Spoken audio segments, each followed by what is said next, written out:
Well, hello, everybody. My name's Nate. If I have not yet had the privilege of meeting you, thanks for being here. Everybody online, thanks for tuning in. I'm looking at all of my friends who went to Arizona for the winter. It's so cold here right now. Oh my goodness, it's going to get colder. You're tough. We're going to make this. We're going to make this. I am excited about this weekend jumping farther into this concept of Messiah. So we've talked about threads throughout the whole year. And this is the thread that probably permeates the scriptures, Old and New, more than any other. In the Old Testament, the word Messiah is used a little over 400 times. So what is Messiah? We would literally translate it, the promised one. This concept that someone would come from God to right what's wrong is first introduced in Genesis chapter 3, where calamity has happened, the human experience has fallen apart, relationship with God has dissipated, and God looks at Mary and he says, Mary, one day through you, I'm going to send the promised one who will be able to crush the head of the serpent that was involved in this whole temptation. That one day somebody's going to come who will make what is wrong right, what is broken. He'll find healing. He'll bring it towards fruition. And then throughout the Old Testament, over 400 times, this concept, this admonition to hold out hope, no matter who was occupying the land of the Hebrew people, no matter how abysmal things were, no matter how bad the economy, God would speak through prophets and he would say, hang in there. One day, someone, Messiah, will come and he will make everything new. In the New Testament, there was a fairly small group of Jewish people who recognized Jesus as the Messiah. They now use the term Christ, which is a Greek translation of Messiah. Christ literally means anointed one. And as these few individuals said, we actually believe that Jesus was the Messiah, and we believe that he came to make everything wrong right. Over 500 times in the New Testament, they use this term Christ, the anointed, chosen one to make what is wrong right. So there's this beautiful thread that weaves its way through. And it's just a story that resonates with humanity. That we needed someone to save us. Well, here's what I'd like to do this weekend. I want to talk a little bit about doubts. Okay, a little bit about doubts. I think we have an audience that's varied. There's a group of people who would say, you know what, I'm convinced, and maybe you've been convinced for decades. You made a decision a long time ago that Jesus was the Messiah, and I just applaud that. That is beautiful. You're like, Jesus is the promised one, and he's made me new, and one day he'll make the whole world new. And man, that's just a beautiful thing. But there'll also be some of us who would say, maybe we're a little unresolved, that's what we call it, spiritually unresolved.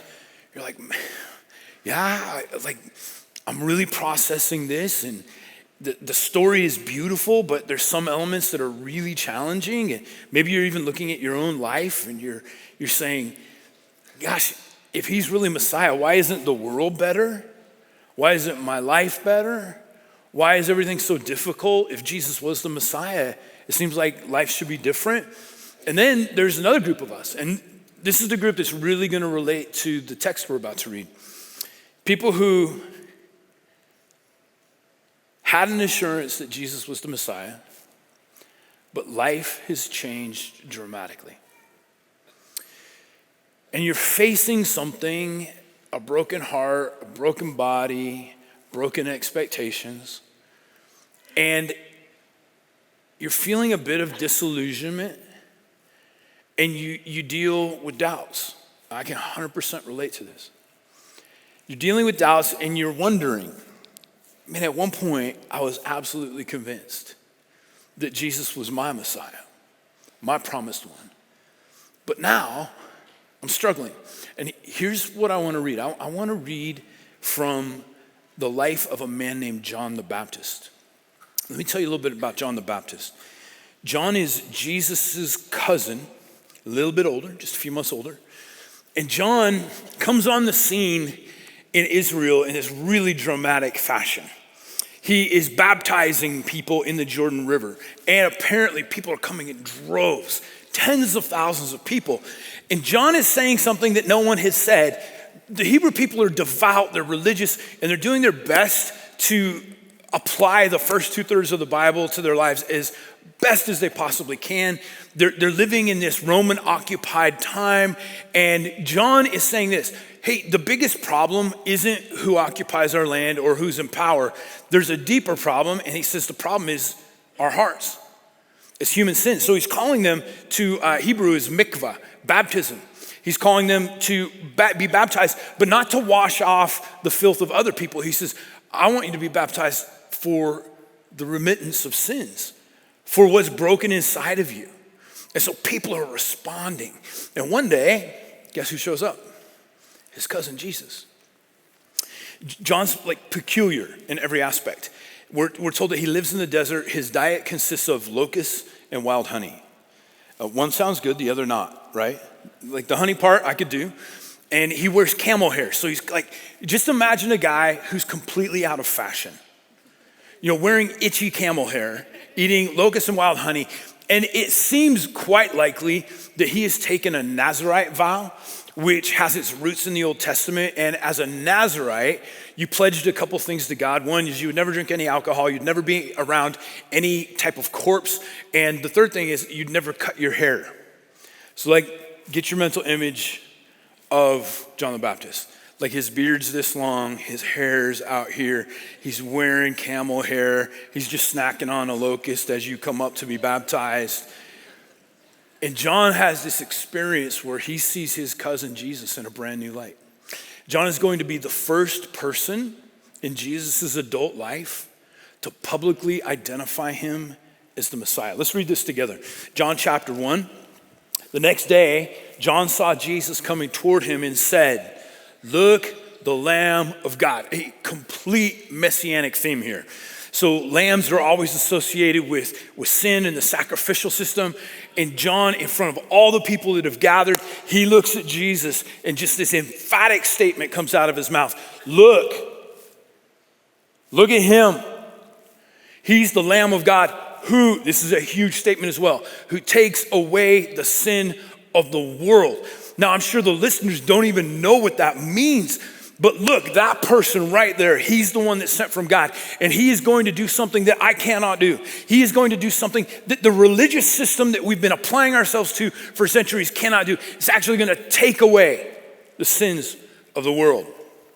This is the one I meant when I said, a man who comes after me has surpassed me because he was before me. So John's saying chronologically he comes after me, but he surpasses me because he's the Ancient of Days, right?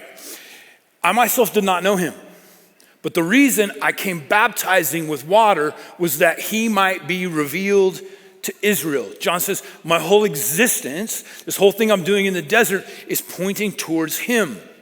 Then John gave this testimony. I saw, like literally, I saw the Spirit come down from heaven as a dove and remain on him. So the Spirit of God had happened infrequently in the Old Testament. It happened in the Spirit of God would come upon somebody, but then he would leave. It was like for a prophet so that he could say something, or a leader so that he could lead, but then he left. So John's saying this, what I saw was this. The forging together of humanity and divinity. And the Spirit didn't leave. This is a different story than anything the Jewish people had ever seen in their history. And I myself did not know him, but the one who sent me to baptize with water told me, the man on whom you see the Spirit come down and remain is the one who will baptize with the Holy Spirit. I have seen and I testify that this is God's chosen one, this messianic moment. This is the one that all of our ancestors have been praying for centuries. This is the one that God promised in Genesis 3:15. This is the one who God said, hold on, I'm going to send a solution. And John, he publicly says, that's him, that's the Messiah. Now, let's pause for a moment and let's fast forward a couple years, probably about 2.5 years. John is no longer at the Jordan River. He's now in a prison cell. He has been imprisoned for doing the right thing. So one of the men in power he's one of the Herods. There's multiple Herods. But Herod, he's just a scoundrel. And one of the things that he's doing right now is he's living with his brother's wife, and they're involved in this illicit relationship. And John the Baptist, who he's a prophet. So he just goes to Herod and he goes, Herod, what you're doing is not okay. I want you to repent. You need to make this right. And Herod and this woman are deeply offended. And so they take John the Baptist, they put him in prison. We don't even know how long he's been there, but it seems like some time has passed, months have passed. So John's context is completely different 2.5 years later. He was with tens of thousands of people, baptizing them, seeing this revival, anticipating the Messiah. He points Jesus out for the first time in Jesus' life publicly. And now here's what John's days consist of. One more day in prison. And there's very little hope. And the more the months pass by, the less hope there is. And in this prison cell, something begins to happen in John the Baptist's mind. Doubts. Doubts start to come to the surface, and he was emphatic. He was sure just a couple of years ago. He saw Jesus. He goes, I saw divinity come upon him. Like, this is the moment. And now John's wondering things like this. If Jesus is the Messiah, why am I still a prisoner? If Jesus is the Messiah that I thought he was, why are there people like Herod who control my life? Why is it that I did the right thing and now I'm suffering for doing the right thing? So his doubts are just emerging, and we see this come to fruition in the book of Matthew, chapter 11. We're going to read several verses. We'll pause and then we'll read the remainder of it in a bit. So from prison, John sends messengers, and this is what we read in Matthew 11. After Jesus had finished instructing his 12 disciples, he went on from there to teach and preach in the towns of Galilee, that's northern Israel. When John, who was in prison, heard about the deeds of the Messiah, he sent his disciples to ask him, are you the one who is to come? Or should we expect someone else? There has been a profound transformation in John's life. He was sure, look, the Lamb of God who takes away the sins of the world. This is the chosen one. But months of imprisonment, months of unmet expectations, months of confusion, confinement. Now he is literally wondering, are you the one? He sends messengers like, you got to help me out because I am so filled with skepticism and doubt at this point. Should I just be waiting for somebody else? Is there somebody else who gets me out of prison? If you as the Messiah aren't going to do it, maybe you're not the Messiah.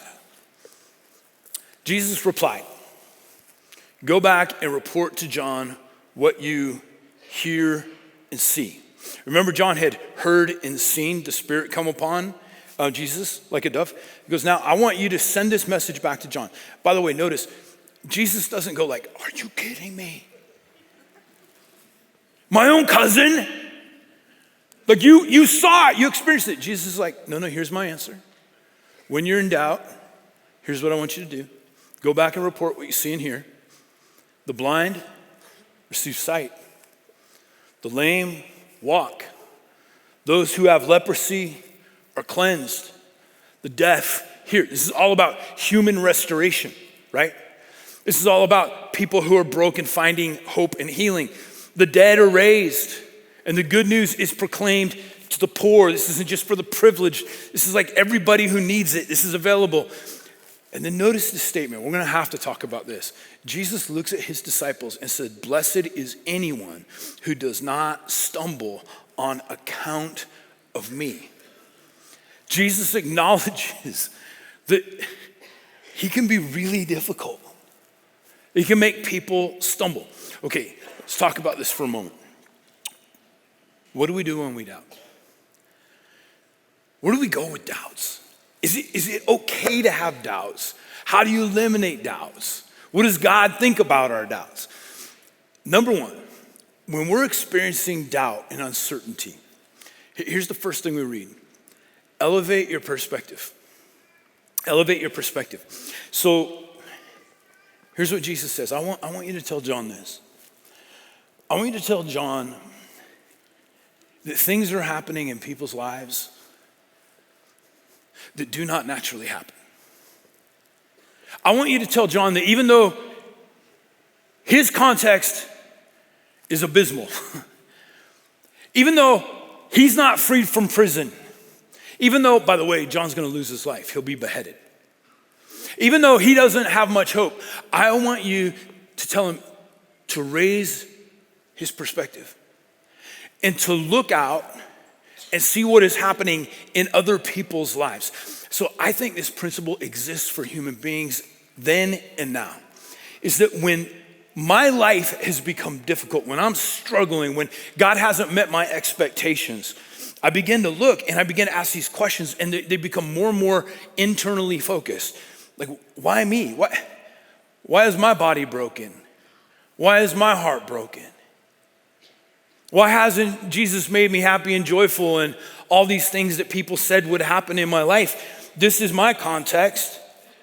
I did the right thing and I'm being punished for it.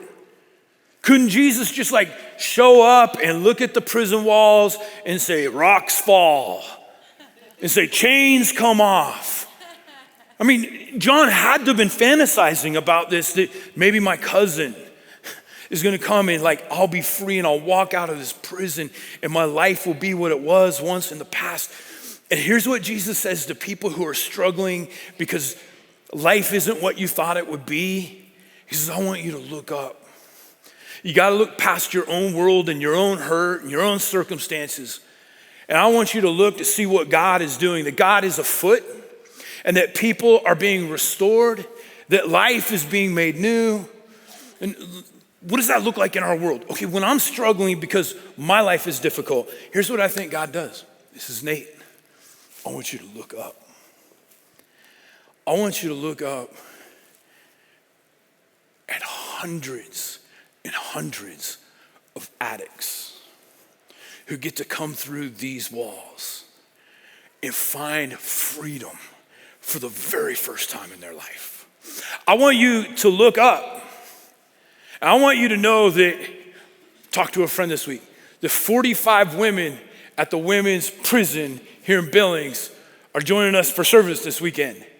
They're not walking out of their cells, but there's a whole type of other prisons that God is freeing them from. I want you to look up, Nate. I want you to look where you see men who have been living irresponsibly and living selfishly, who are really understanding what it means to be a man, not a cultural definition, but a biblical definition, and are stepping up to responsibility and sacrificial living. Look up. I want you to look at hundreds and hundreds of women who have been told culturally that their identity should be based on their looks or how they dress or all these things. But these women are saying, no, I don't base my identity on those things. I base my identity on the fact that I am a daughter of a king. I want you to look up. I was in a series of meetings recently, and it was with a certain group of churches that we associate with. And in the United States, it's just been plateaued. It's our family church, it's plateaued for about 10 years.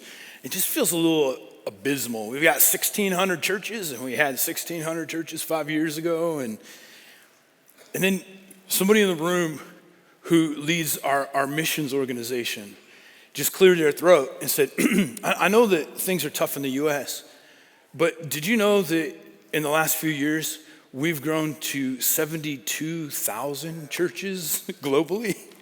Like, That's really good news, right? Like, look up. I just read from a group called the Philanthropy Forum.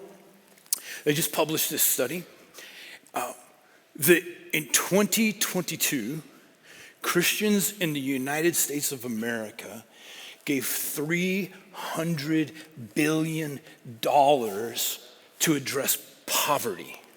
300 billion, right? You're gonna love this. That is more than the United States government, significantly more. So those are the things, like when I'm in doubt and I'm like, why am I still in prison? And why is it not working out for me? Jesus says, you gotta have a bigger perspective. You gotta look and see that God takes selfish people and makes them generous people. God takes broken people and makes them whole. And God takes people who, like, they just can't get along in their marriage, and he can bring healing and hope. Look up and see what I am doing. So in the midst of my doubt, here's this first instruction that Jesus so kindly gives to John the Baptist. Get a bigger perspective, John. You can't see much in that jail cell. But there are things that are happening in this world that you can't explain. Here's the second point. Don't be offended by the person of Jesus. This is just kind of peculiar, isn't it? That Jesus looks at his disciples and he just acknowledges, this isn't always gonna be easy. And you're just really blessed if you're not offended by me. Who was offended by Jesus? You know, most of the time it was religious people. Who was most offended by Jesus when he walked and talked on this earth? It was the religious establishment. And here's why. They created these like nice little theology boxes, and God was totally predictable for them, and they studied and they learned. And then Jesus shows up, and one of the reasons that most people couldn't acknowledge him as Messiah is he didn't fit into the box of expectation. And so Jesus would look at someone and go, your sins are forgiven. And the religious establishment would go, are you kidding me? They've been so naughty. They need to pay for their sins. How can you just forgive them? Jesus would dialogue with people that the religious establishment thought, no, those people are completely beyond the bounds of God's love. In order for them to be loved by God, they're gonna have to reposition themselves. They're gonna have to change their lives, and then God could love them. And Jesus would say, no. I love her. I love him. And the religious establishment would go, but you don't know what they did. And Jesus would go, yeah, I do. And I still love them. So people are offended by Jesus for all different types of reasons. John is dealing with an offense towards Jesus. And I get it. Yeah, your life is not good, buddy. Like, Chancellor Herod letting you go, not good. You've been in prison for a long time. Jesus isn't showing up to let you free. You can just develop a resentment towards Jesus. What does it look like in our world today to be offended by Jesus? Let me give you a couple examples. I can be offended by Jesus because he disappoints me. And then that disappointment moves to disillusionment. So, like, if I could have introduced you to 22-year-old Nate, who was like a very young pastor and had just graduated from Bible college, it's so embarrassing. But when I was 22, I had it figured out. Man, I knew everything about God and what he would do and how he would react. And I had all these like nice spiritual formulas that I had learned that if I do A and B, God always does C, right? So I honor him, I put him first, and then here's what God does. He'll bless me, right? I had all these concepts that God, you will meet my expectations and I will determine how you will behave in this world, right? Here's what happens, a little time passes and the formulas aren't always met. This is what John is experiencing. I stood up to do the right thing and now I'm in prison and it's pretty likely they're gonna kill me. So there's disillusionment, there's disappointment. You get offended by Jesus. How else do we get offended by Jesus? He doesn't meet our timelines. Ever prayed a prayer like this? Dear God, I really need you to do something, and I'm giving you until June, right? Like, this has to be fixed by June. And then June comes and goes. And he didn't meet my expectations. I can become offended by him. I can become offended by him because there's times in your spiritual life where he is very tangible. There are these moments. I've had dozens of conversations. There are these moments where I felt God and I sensed him and I knew he was close. And then there's moments in your life where it's like, I don't feel him. I don't sense him. He seems distant. And you can be offended because, God, I want those same feelings that I had in the past. I can become offended by Jesus because he calls me to surrender in obedience. He says, as the creator of human life, let me give you some moral parameters in terms of how you handle relationships, sexuality, money. And to be fully human, this is where I want you to live. And we say, but I want to live out here. And we become offended by Jesus. What do we do about this? There's a man named Asaph who's one of the psalmists. And he writes Psalm 73. And in this psalm, I'll paraphrase it for you. He said, my foot almost slipped. And I almost gave up. I almost threw in the towel. And here's why. It's because I was living my life the right way, and I watched wicked people around me prosper. I watched people who had no regard for God whatsoever, and they seemed to live these painless, easy lives. And that's not my formula. He says, I almost gave up. I almost gave in. That's what it's like to be offended at God. You just look and you're like, God, that's not fair. So what do we do with that?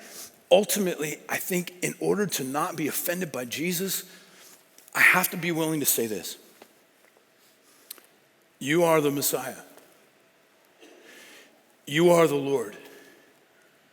Even if, for John, even if I live the rest of my days in this prison cell, this is not what I thought. This is not what I hoped for.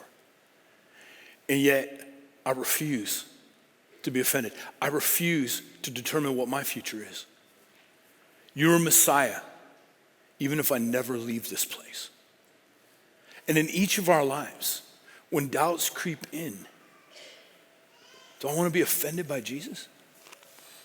Or do I say, God, I don't get it. But you're still Lord. You're still the Messiah. Then here's the third thing.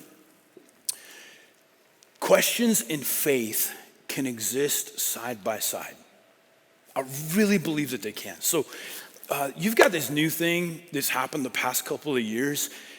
Christian leaders, people who've written books, and they move to this point of crisis in their lives.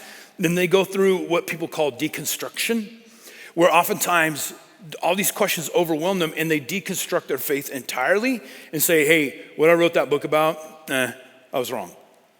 A book about how to trust God, I was wrong, right?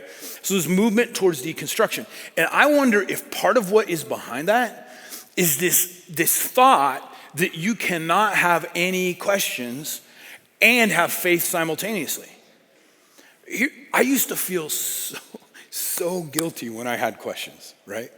Like you just like, no, get rid of them. I believe. No more doubts. And I thought like I could overcome it. I talked to a gal last night and she was raised in a particular vein of Christianity. She's 60 years old and she said this. She said, I have felt guilty my entire life and ashamed because I still have questions. She just thought the two can't exist simultaneously. Here's what I found, okay? This is a little like personal disclosure. Over the years, I have developed more and more questions. Not less and less, more and more. But I think my questions are better. Simultaneously, I've developed more and more faith. There are just a lot of things. If my 22-year-old brain could have understood God, that's a mighty little God, isn't it? Like, he's not that big if I got the whole thing figured out.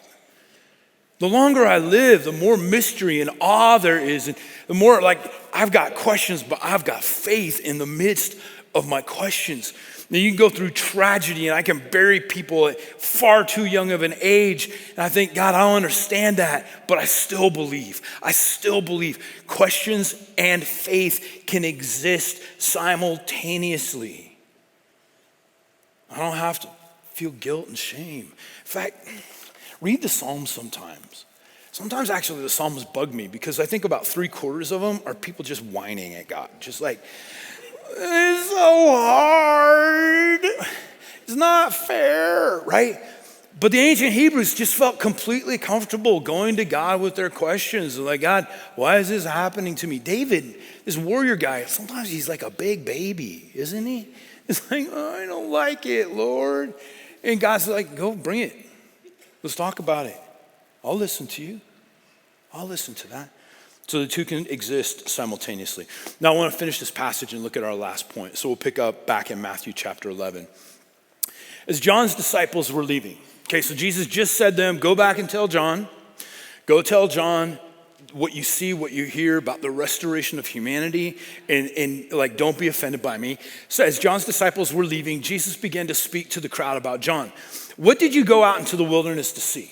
Okay, back when John was out baptizing on the Jordan River, a reed swayed by the wind? If not, what did you go out to see? A man dressed in fine clothes? Camel hair, right?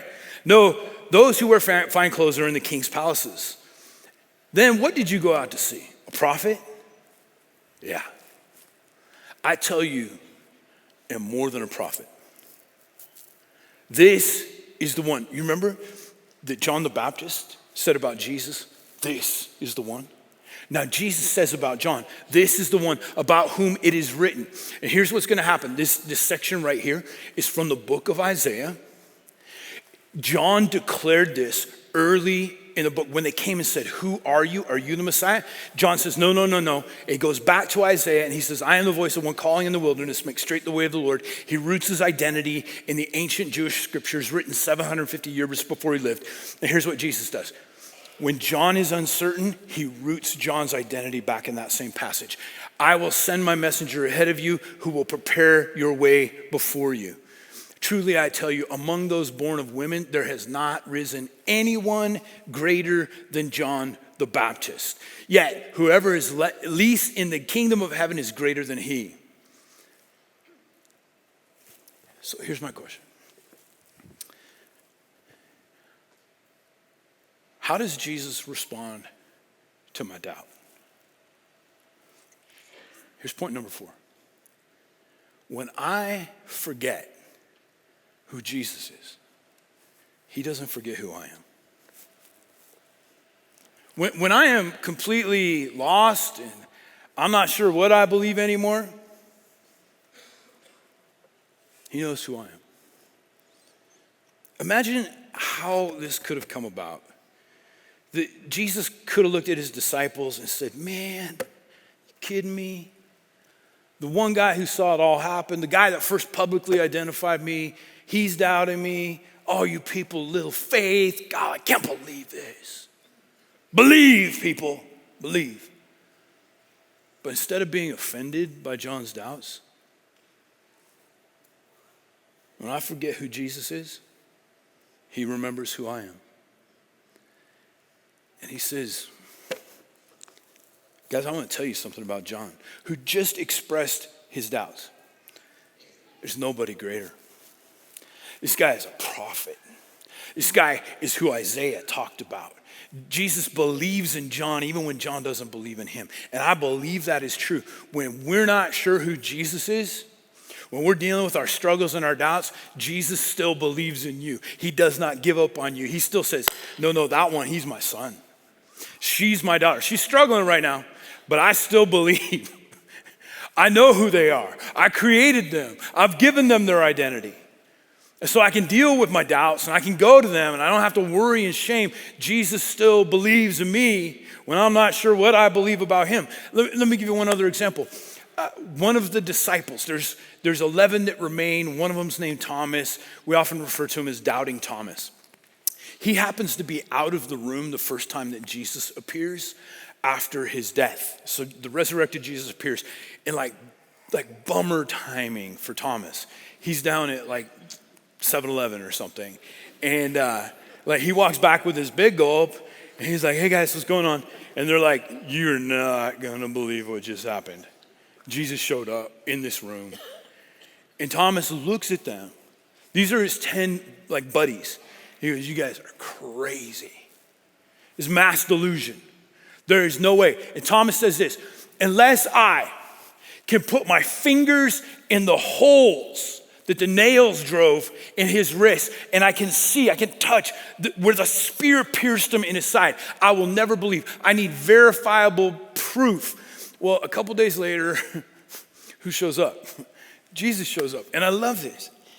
He's not mad at Thomas. He just shows up in the room, and the first person he addresses, he's like, hey, Tommy. He goes, Jesus already knew his doubts. By the way, like you don't have to hide your doubts because Jesus knows them. He goes, hey, Thomas, yeah, come touch. Like, right here, go for it. Thomas is like, no, thank you. Like, I'm good. I'm so good right now. Like, I don't need to touch. Let your faith, let your questions exist simultaneously. There are moments, there are times in crisis in your life where you'll think, is he really the Messiah? Lift your head. Look beyond your perspective. Look beyond your broken expectations. Look beyond your disillusionment. See what God has been doing on planet Earth through the person of Jesus Christ for the last 2,000 years. Let that build some faith in you. Figure out how not to be offended by Jesus. Because Jesus acknowledges, he goes, the way I'm doing things doesn't meet everybody's expectations. It's not as fast as they want it to be. It's not as dramatic as they want it to be. I came to establish a new kingdom. Find a way to say, I don't understand, but you're still Lord. You are still Lord. I still surrender to something bigger than I am. Let your questions and your faith, let them coexist and acknowledge that there are some things that we don't comprehend and simultaneously build a faith that is thicker and stronger than ever before. And know this, when you're not sure about Jesus, he's still sure about you.